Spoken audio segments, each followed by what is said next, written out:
You spend nearly a third of your life asleep. And yet most of us give more thought to the color of our duvet than to what's sitting near our head while we sleep. That small area, the head of your bed, is often overlooked. It's where your mind lets go, your body resets, and your energy, whether you believe in that or not, has its quietest conversation with the world around you. But what if I told you some of the most common items people keep at their bedside? Your phone charger, a stack of unread books, a mirror, even a flower vase might be disrupting your rest, your focus, and even your sense of peace. This isn't about superstition, it's about awareness. The things we surround ourselves with while we sleep don't just take up space, they send signals to our brain, to our breath, to our emotional state. A cluttered nightstand might seem harmless, but over time, small disruptions add up like background noise you stop noticing until the silence finally returns. Maybe you've been waking up feeling foggy or tense, or like your days begin with a weight you can't quite name. The truth is, sleep isn't just about rest, it's about recovery. And recovery starts with your environment. In this video, I'll walk you through 9 simple but powerful mistakes many of us make with the space around our headboard, and how each one could be quietly interfering with your sleep, your energy, and even your sense of financial and emotional flow. You don't need to believe in anything mystical to feel the difference a few thoughtful changes can make. Sometimes the shift you've been needing doesn't require a new mattress, just a clearer space where your mind can finally exhale. Part 1. What is your headboard whispering to your body? Most people think of their bed as a place to rest, but they rarely think about the direction their head faces, what sits above them, or what quietly surrounds them as they sleep. You might have chosen your headboard for its design, or maybe you don't even have one. Maybe it's just the wall behind your pillows, a wall you haven't looked at closely in years. But here's what most people don't realize. The space directly around your head while you sleep is not neutral. It communicates with you even when you're unconscious. That wall, that shelf, that nightstand, they all become part of the landscape your body absorbs night after night. And it's not about superstition. It's about the quiet language of your environment and how it can either soothe or subtly agitate the most sensitive part of your nervous system. Think about it. We protect our heads instinctively. When we sleep, we want the room to feel safe, the world to go quiet. But if that very space around your head is cluttered, harsh, or sending mixed signals, your body won't fully let go. You may fall asleep, but you won't drop into deep rest. You'll wake up feeling off and not know why. Maybe it's a mirror that reflects your sleeping self all night, giving your brain the eerie sense that someone else is in the room. Maybe it's your phone charging beside your head, pulsing low-frequency waves while you dream. Or maybe it's a decorative sword on the wall, an artistic piece that your subconscious still reads as a threat night after night. Your mind is more perceptive than you give it credit for. It's scanning even in sleep. It remembers shadows. It notices sharpness. It reacts to cold metal, intense light, or a stack of unpaid bills by your pillow like these are unfinished conversations. That's why the headboard, this often forgotten zone, is so important. Because while your eyes are closed, your energy is listening. The headboard space acts like a receiver. If it's calm, warm, and uncluttered, your body interprets that as permission to fully surrender. But if it's filled with tension, objects that vibrate with urgency, noise, sharpness, or emotional residue, then your body stays in semi-alert mode. You'll toss, turn, wake up frequently, or feel unrested no matter how many hours you've slept. Imagine plugging your phone into a damaged outlet. It charges, but never fully. That's what happens when your sleep environment sends the wrong signals to your brain. And the cost is subtle but real. Fatigue, brain fog, emotional burnout, even slower healing.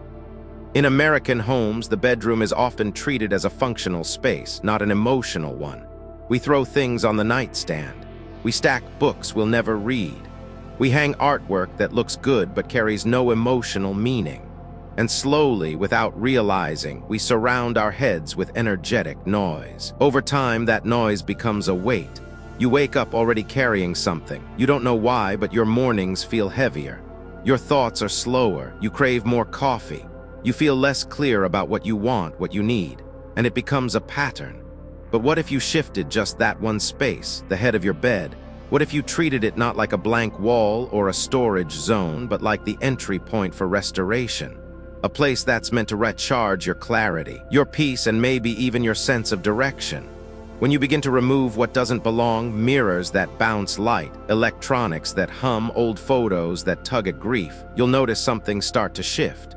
You'll breathe differently, you'll rest deeper. And most of all, you'll wake up not just with more energy, but with a lighter heart. This isn't about making your room look perfect.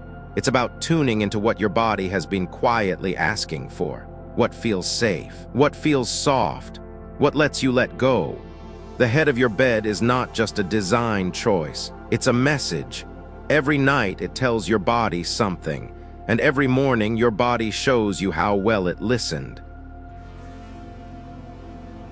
Part 2, chargers, wires, and the brain that never sleeps. It starts as a habit, innocent, practical, even comforting. You plug in your phone by the bed, maybe check a few messages, scroll through a recipe, glance at tomorrow's forecast. The charger hums softly. The light blinks once. Then you turn out the lights and tell yourself it's time to sleep.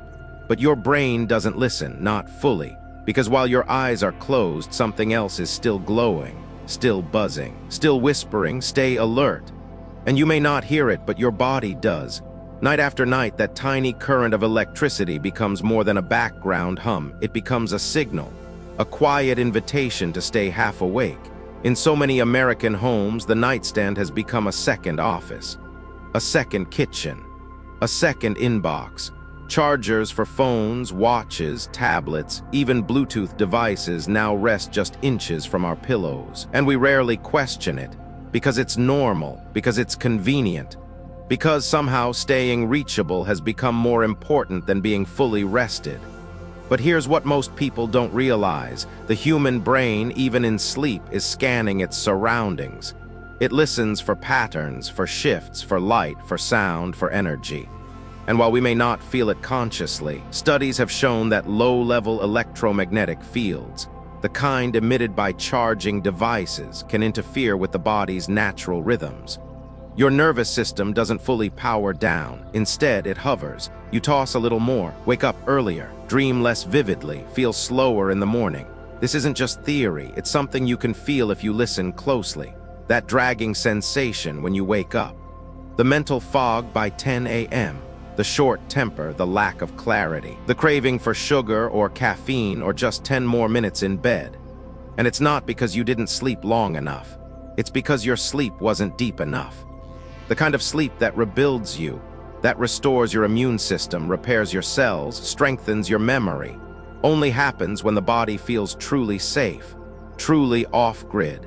And how can it if there's a glowing screen beside your head, updating your emails in real time while your brain tries to dream? The irony is that we use our devices to feel more in control, to organize, to prepare, to connect. But when they are left too close for too long, especially overnight, they quietly take control of our sleep, our stress levels, and even our sense of emotional balance. And there's more than just electromagnetic noise. There's also heat. Charging devices release heat, especially when tucked under pillows or blankets. That warmth, subtle as it is, affects the energetic quality of your sleep space. Your body isn't designed to rest beside artificial heat sources. It reads them as activation, not relaxation. And even beyond science, there's something psychological. When your phone is beside you, you never fully log off. It's too easy to reach for it when you can't sleep. Too easy to check one more notification, one more news update, one more message that can wait until morning. And that habit becomes a loop. A loop where the bedroom becomes an extension of your digital world instead of the quiet cave your body needs to truly heal. Now imagine something different. Imagine walking into your room at night and seeing no wires, no blinking lights, no cords stretching like spider legs across your nightstand. Just stillness, space, the quiet glow of a lamp, the cool breath of fresh air. Imagine what that would feel like, not just to your eyes, but to your breath, to your shoulders, to your heartbeat. You don't need to throw out your technology. You don't need to stop using your phone, but you do need a boundary, a small, intentional space between you and the current that keeps you wired even in your sleep. Try placing your charger across the room. Use a simple alarm clock instead of your phone. Let your bedroom become a place that asks for less input, less alertness, less stimulation. And in that emptiness, something new begins to form, a deeper rest, a sharper mind, a more peaceful morning. It won't be dramatic at first, but within a few nights you might notice the difference. You might fall asleep faster, wake up slower. You might start remembering your dreams again, or feel just a little more like yourself before the endless pings and scrolls began to blur the boundaries of your rest. Your brain is not a machine. It doesn't just turn off because you press a button. It unwinds gently. And when you let go of the wires just for a few hours each night, you're not just disconnecting from a device. You're reconnecting with your own natural rhythm. And that rhythm has been waiting quietly, patiently, just outside the glow of your screen. Part 3. Unfinished books are unfinished conversations in your brain. Books are beautiful. They carry stories, wisdom, ideas. They sit quietly by your side, waiting to be opened, waiting to offer something. But when they pile up, especially near your bed, they start whispering something else. They stop being invitations and become expectations. That stack on your nightstand, the novels you meant to finish, the personal growth titles you promised yourself you'd get through, the paperwork from work, the half-filled journal, they aren't just sitting there. They're speaking. And what they're saying is, you haven't done enough. It's subtle, but your mind hears it, even when the lights are off, even when your eyes are closed, because your brain doesn't go fully silent just because it's bedtime. It stays tuned into what surrounds you. And clutter, especially intellectual or emotional clutter, keeps the mind slightly awake, slightly active, slightly alert. You don't have to read the books for them to affect you. Just their presence, especially in a place meant for surrender, can stir the noise of your inner to-do list.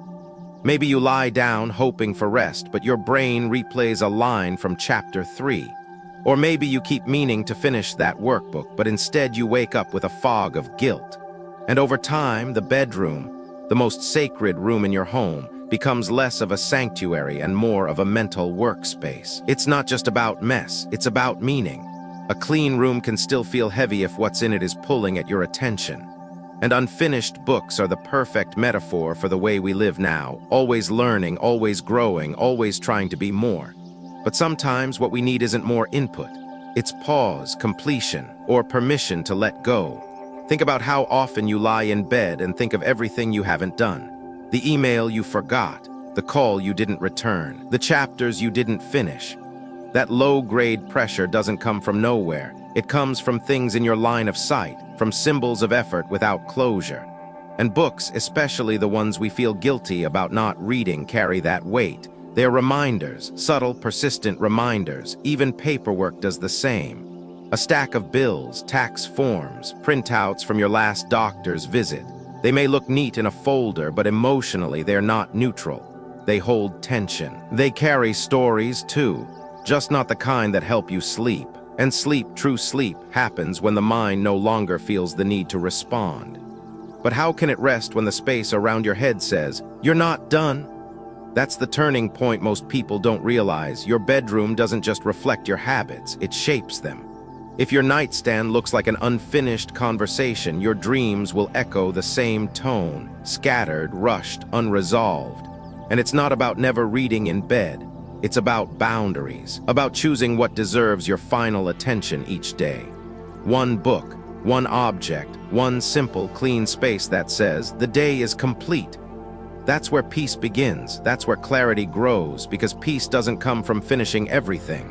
It comes from knowing that you've put it down for now, that your body can rest without apology, that your brain isn't being pulled in 5 directions before your first REM cycle.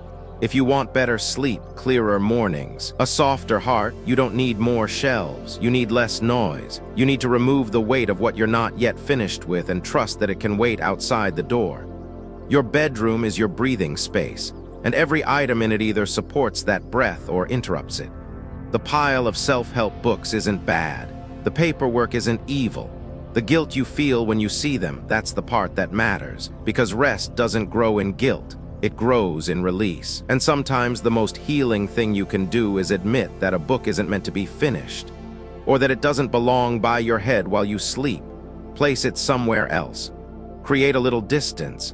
Let your bed be just a bed, not a desk, not a promise, not a pressure point. You're not falling behind if you choose stillness. You're coming home to yourself.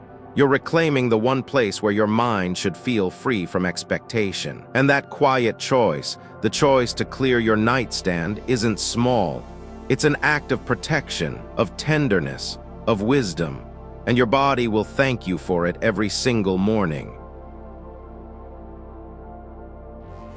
Part 4. Objects with sharp edges aim right at your peace. There's a reason why we instinctively step back from something sharp. A broken glass, an exposed nail, even the corner of a table. When it catches the edge of your thigh, your body remembers. Sharpness equals alertness, danger, tension. And yet many of us unknowingly invite that same sensation into our most vulnerable space, the head of our bed. Maybe it's a pair of scissors you forgot to put away. Maybe it's a decorative dagger from your travels, a set of edgy metal photo frames, or a sleek wall-mounted lamp with angles that cut across the room. These things aren't bad or wrong, but they do carry shape, direction, energy. And when they sit close to where your head rests, your body doesn't quite settle. You may not consciously see it, but your subconscious does. It notices the silhouette. It reads the pointed angle. It senses the aim of the object, whether it's a physical edge or even just an emotional suggestion of sharpness. And that awareness keeps your nervous system just slightly on guard. Not in fear, but in readiness, in wakefulness, which is the very opposite of what your sleep requires.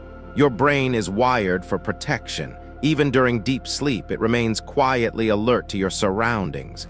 This was useful in the wild, keeping us safe from real threats. But in modern bedrooms, it's not wolves we're fending off, it's design choices that were never meant to carry emotional weight. And yet they do. I once visited a home where a couple kept a large steel sword hanging above their headboard, beautifully mounted, a travel keepsake from Japan. To them it symbolized honor, adventure, memory. But for weeks they had been fighting in their sleep, restless tossing, frequent waking, emotional tension without a name. They never connected it to the sword, but their bodies did. The moment we moved it to the hallway, something shifted. Not magically, not immediately, but noticeably. A calmer energy, softer nights, fewer arguments. That's the subtle power of what we allow near us while we sleep. Sharpness, whether literal or visual, enters the body as stimulation.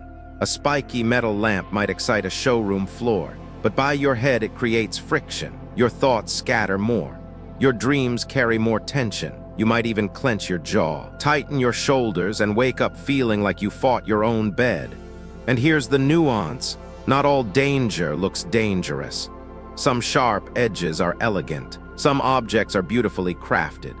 But beauty doesn't cancel out energetic noise. Peace comes from coherence, from softness, from a room that doesn't ask your instincts to stay alert. And metal, especially heavy, cold metal, carries its own vibration. It holds onto heat in summer, cold in winter. It absorbs the charge of the day and stores it in silence. And when placed near your sleeping head, it transfers that weight to you, not all at once, but gently, persistently. The result, shallow rest, subtle fatigue, a feeling you can't shake, like something is always off, even when nothing is visibly wrong. That's what this is really about, not perfection, not paranoia, just paying attention, listening to the quiet tension in your room, the decorative pieces you never questioned, the tools you left out of habit, the knife in the drawer beside your head, the heavy candlestick on your floating shelf. All of them are signals, and your body is reading them, even if your mind has moved on. So what can you do? You don't have to get rid of everything, but you can start with one question. Does this object help me let go? If the answer is no, if it makes you feel more alert, more distracted, more charged, move it. Place it where it belongs, the kitchen, the garage, the hallway, even the living room, but not by your head, not where your nervous system should finally feel safe enough to exhale. And when you replace it, if you choose to choose softness, rounded edges, warm materials, wood instead of steel, fabric instead of chrome, Let your headboard space reflect what you most crave in life but rarely receive, rest without resistance. That's how you begin to repair not just your sleep, but your peace. By removing what your body has quietly been bracing against night after night. Because the sharpest things in our lives are often the ones we forgot were even there. Part 5. Mirrors don't just reflect, you bounce energy back all night. You probably didn't think twice when you placed a mirror across from your bed.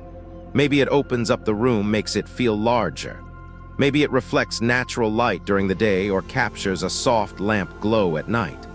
On the surface, it's just a design choice. Harmless, aesthetic, maybe even elegant. But at night, when everything else in your room winds down, the mirror stays awake. And it reflects more than light. It reflects motion, movement, energy. Even in darkness, even in silence, your mirror is still a surface that listens and throws back whatever it receives. That's where the subtle disruption begins. Because while you sleep, your mind is in its most vulnerable, most receptive state. You're not just resting, you're repairing. And your brain, even in its slowest, dreamiest wave patterns, is still scanning for input. It senses shape. It senses shimmer. It senses motion across a glossy surface. And if you've ever woken up in the middle of the night and caught your reflection, or worse, a shadow moving across the mirror, you know the jolt that hits before your logic catches up. That's not superstition. That's biology. That's survival instinct.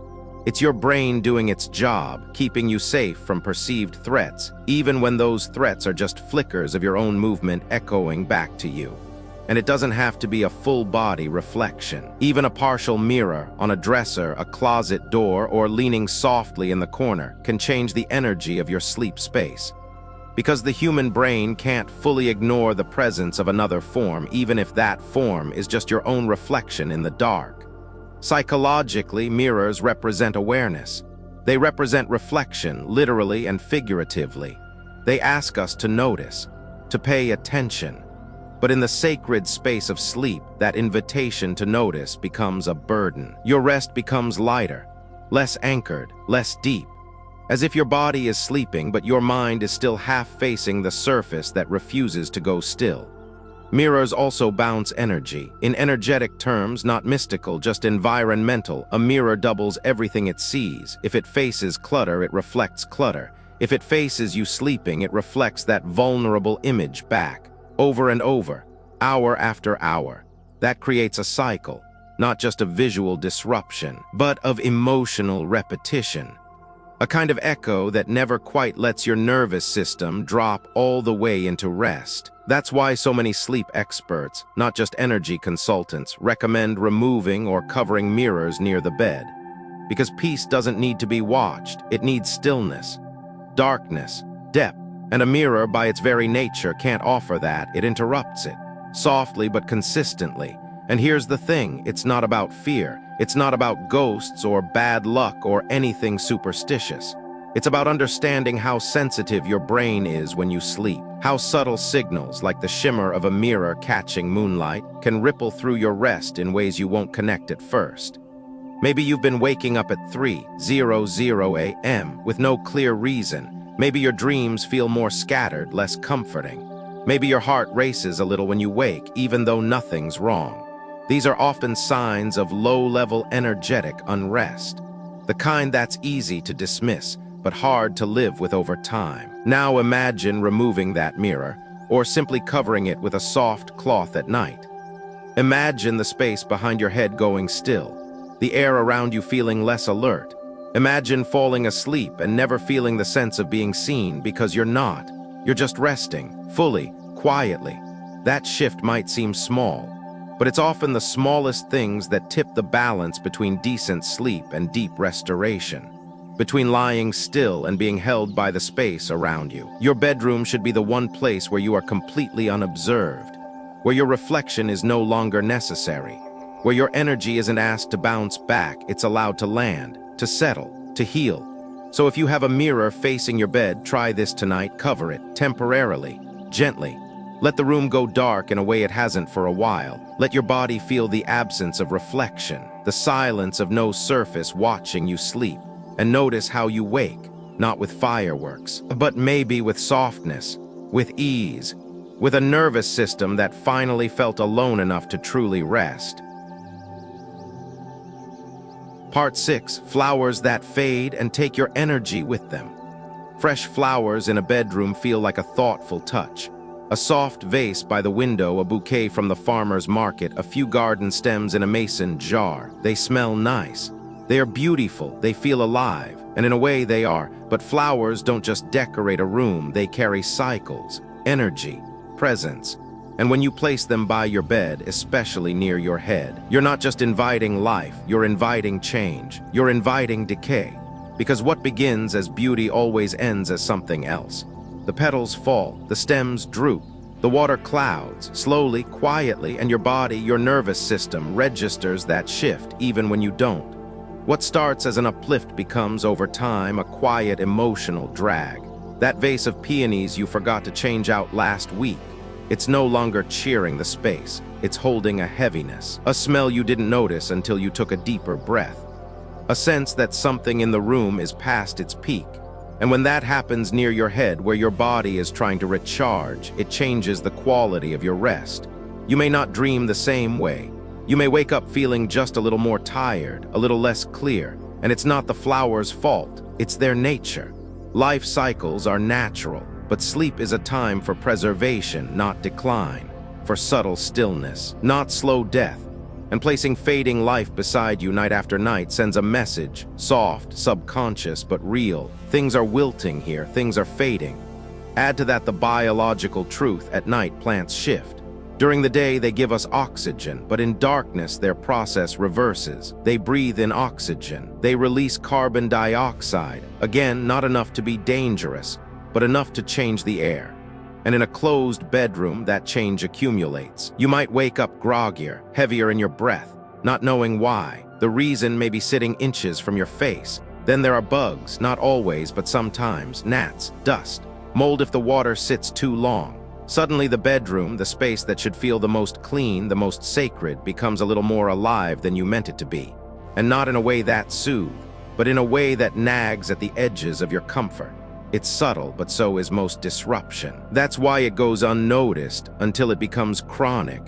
A string of restless nights, a pattern of tension, a feeling of off. You clear the clutter, change your sheets, light candles, and still something lingers. That something could be your flowers, not because they're bad, but because they're not meant to live at the center of your rest. Their cycle is too fast, too visible, too emotional. They are beauty in motion, and motion, even beautiful, can be unsettling when what you need is stillness. If you've ever woken up to petals scattered across your nightstand, or a murky vase you forgot to clean, then you know what it means to start the day with decline in your first glance. That moment matters.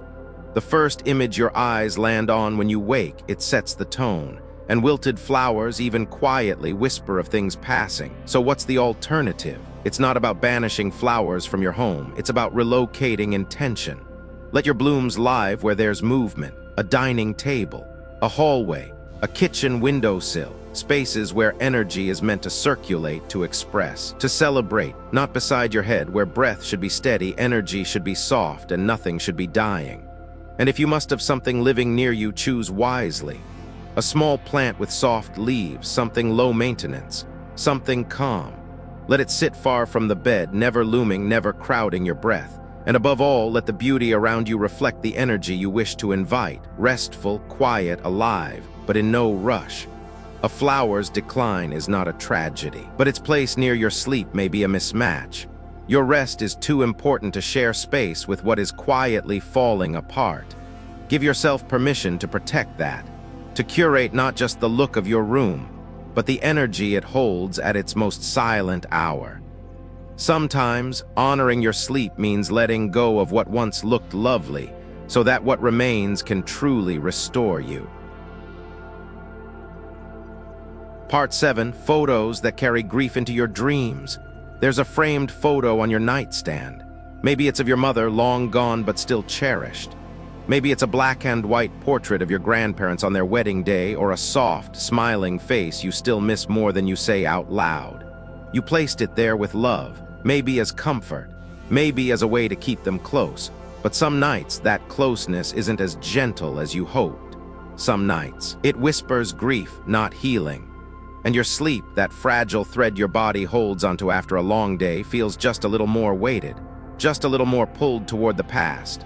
Photos don't just capture faces, they hold memory, emotion, a moment sealed in time but never truly still, because your heart keeps moving around it. Your breath still reacts, and when you place those memories inches from your pillow, you invite them into the softest part of your consciousness. Not in loud ways, not in nightmares, but in gentle grief. In the dreams you can't remember but still feel in your chest the next morning, in the tightness behind your eyes, in the melancholy that doesn't belong to the present moment but lingers anyway. It's not about forgetting. It's not about pushing people out of your life. It's about recognizing the kind of energy your sleep needs. And grief, even wrapped in love, is still a weight, still a tension, still a kind of reaching. And reaching, even in your dreams, keeps you from fully letting go.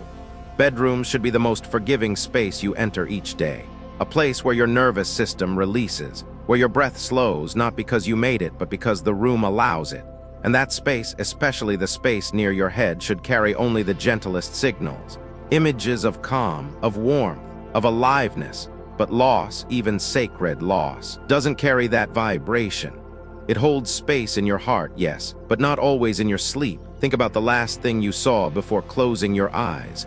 Was it a smiling face that made you feel light? Or was it a face you longed for ache over? Your brain remembers that last light, that last glance. And it often becomes the first energy your dreams carry. A quiet anchor pulling you slightly backward. You wake up feeling slower, not rested, like your night traveled somewhere you didn't choose. And if this has become your normal, you may not even notice it anymore. You may call it just age or just stress. But sometimes it's just the room, just a single photo, a single memory that belongs in your heart but not beside your head. You're not dishonoring anyone by moving it. You're protecting your own energy. You're healing. Your right to rest in the present. And what about other images? Artwork that feels heavy. A painting you bought during a hard time. A quote framed in black that once brought strength but now just reminds you how hard life had to get for you to survive it. These, too, can carry emotional residue. They echo back a version of you you've already outgrown. And in your sleep, those echoes matter, because dreams are not just play, they are processing. They are sorting, cleaning, restoring. And when your dreamscape is shaped by images of absence, of sorrow, or of old survival, you wake up still inside that emotional script. That's why visual curation matters, especially in the most vulnerable space you inhabit. You don't need perfection, you just need softness. A picture of your grandchildren playing in the yard. A quiet beach you visited last spring. A blank space, even room for your nervous system to exhale without needing to process anything. That is healing, that is rest. And when the time is right, those other photos, those sacred ones, can find a new home. A memory shelf, a gentle space in your study or hallway, a place where you can sit with them intentionally, but not sleep beside them unconsciously. That boundary is not cold. It's loving. It says, I honor you by honoring me, by giving myself the freedom to grieve on my terms and to rest when I need peace. The night is not for remembering, it's for release. And release only happens when the space around you doesn't ask your heart to carry anything else. You deserve sleep that doesn't ask you to reach into the past. Just space. Just breathe. Just the quiet promise of morning. Part 8, light that doesn't soothe, only agitates. You may not think much about the lighting in your bedroom. A ceiling fixture here, a bedside lamp there. Maybe it's bright enough to fold laundry at night or soft enough to read a few pages before bed.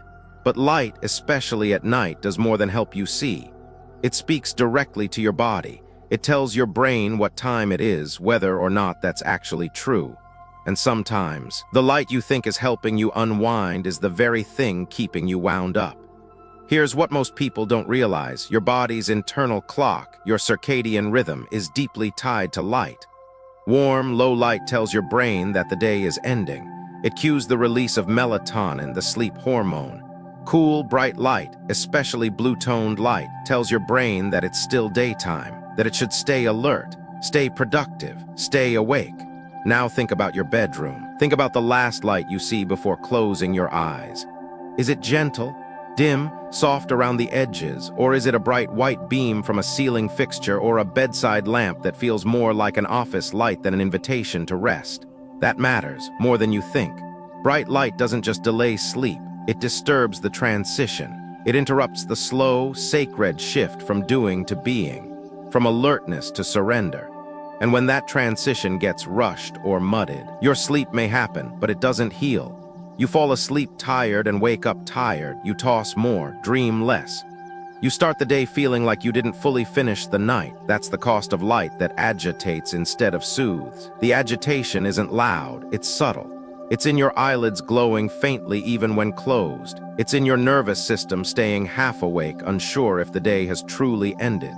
It's in the way you breathe, shallower, less anchored. And it's in the way your thoughts spin long past the time you said, "I'm going to bed now." Even the direction of the light matters. A lamp that shines directly toward your face tells your brain to stay alert. Overhead lights, especially those centered above your bed, create a sense of exposure, as if you're on stage, not resting.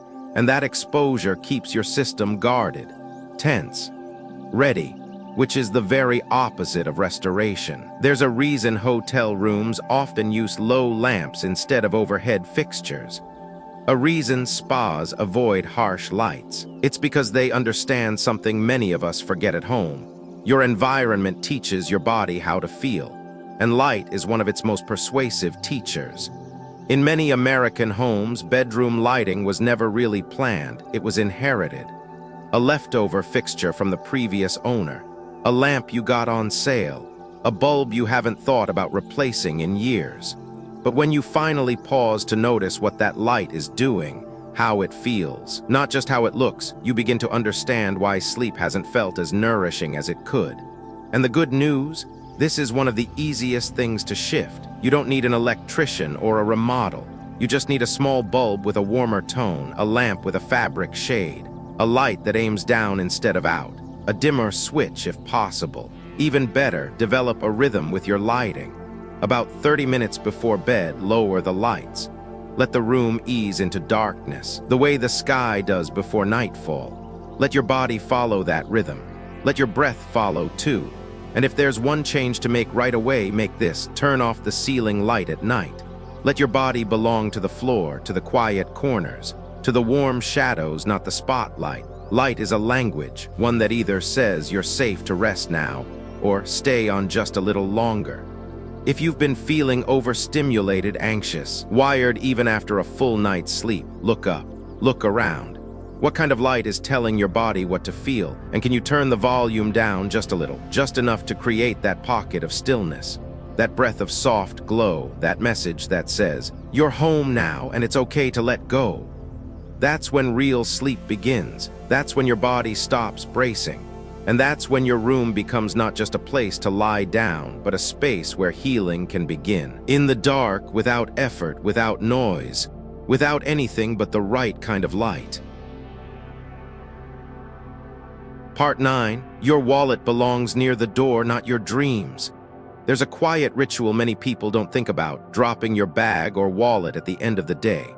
Sometimes it lands on a dresser, other times on the floor beside the bed, or even right on the nightstand. It feels practical, convenient. But what if that small habit has been quietly interfering with the one thing your body needs most: rest? Wallets and handbags aren't just accessories. They are containers, carriers of everything you hold during the day: your money, your ID, your receipts, your stress. They go with you into public spaces, through errands, appointments, unexpected conversations. They absorb it all. And when you bring them back into your bedroom, especially close to your head, you're not just bringing leather and fabric. You're bringing all that energy with it. Think about where your bag has been today. The checkout counter, the passenger seat, the grocery cart, maybe even the bathroom floor in a busy cafe. These surfaces hold more than germs. They hold a kind of invisible residue, the friction of the world. And yet we place them beside our pillows like harmless companions. But they are not. Not when your bedroom is supposed to be the place where your system resets. Not when your sleep space is meant to filter out the noise, not invite it back in. The space around your bed is sacred, not in a spiritual sense, but in a physiological one. It's where your breath slows, your heart settles, your mind unwinds, and when your bag, an object designed for movement, transaction, and outward flow, sits in that stillness, it creates a clash. Especially your wallet. It holds your financial identity, your transactions, your tadas. It's a symbol of mobility, decision, pressure. And when placed beside your resting body, it doesn't turn off. It doesn't become neutral. It continues to hum with all the associations you've placed inside it. Bills, expenses, responsibilities. So instead of letting go at night, your subconscious keeps holding space for scarcity, for tension, for a sense of not yet finished. That weight shows up in subtle ways: a restless mind, tight breath, a feeling of being behind before the day has even started. That's not just mental clutter, it's environmental misplacement. In Feng Shui, the wallet is considered a financial vessel. Where you place it matters. It belongs by the door, at the threshold, in motion, not in sleep, and certainly not beside your head, where energy should flow inward, not out. Even if you don't believe in energy, think of it this way: your bedroom should feel like a retreat, not a storage locker for the day's tension. Just because something fits there doesn't mean it belongs there. Not everything should cross into your sleep. When you place your bag in the same space where you dream, you blend movement with stillness. You merge work with rest, outward flow with inward healing. And over time, that blurred boundary wears on you. You start to forget where your off switch is. You carry the day into the night and then wonder why morning feels heavy. But imagine if that changed. Imagine designating a small tray near your door for your keys and wallet. A gentle container by the entryway, a boundary that says, "Here is where the world stays, and beyond this point only rest comes in." That shift is more than organization. It's energetic hygiene. It says, I respect the spaces that ask nothing of me, and I protect them from the things that ask too much. Your wallet will still be there in the morning, so will your plans. But tonight, you deserve a space where your breath can drop deeper, where your heart can soften, and where your body doesn't have to negotiate with the noise of the day. That space begins at your bedside, and it starts with what you remove, not just what you add. When you let your bedroom serve only one purpose, rest, you start to feel what real rest is supposed to feel like: quiet, weightless, uncluttered. And maybe, without even realizing it, you begin to invite in a little more peace, a little more clarity, and yes, even a little more prosperity, not because you chased it, but because you finally made room for it. You've just walked through 9 of the most overlooked habits we carry into our bedrooms. Small details that seem harmless, even comforting, but over time, slowly chip away at our rest, our clarity, and the quiet flow of peace we so deeply need. From the glow of a phone charger to the silent pressure of a mirror, from a stack of books that whisper unfinished thoughts, to a photo frame that holds both love and longing. Each item near the head of your bed sends a message, and your body listens every single night. That space, those few feet around your pillow, matter more than you think, not because of superstition, not because of tradition, but because your nervous system, your breath, your hormones, your heart, they all respond to the environment you create. Sleep isn't just something we fall into. It's something we prepare for, something we either protect or quietly surrender to stress without realizing it. What you've heard in this video isn't about judgment. It's about awareness, about choosing softness where you can, stillness where you crave it most, and rest not as a reward for exhaustion, but as a daily right to feel whole again.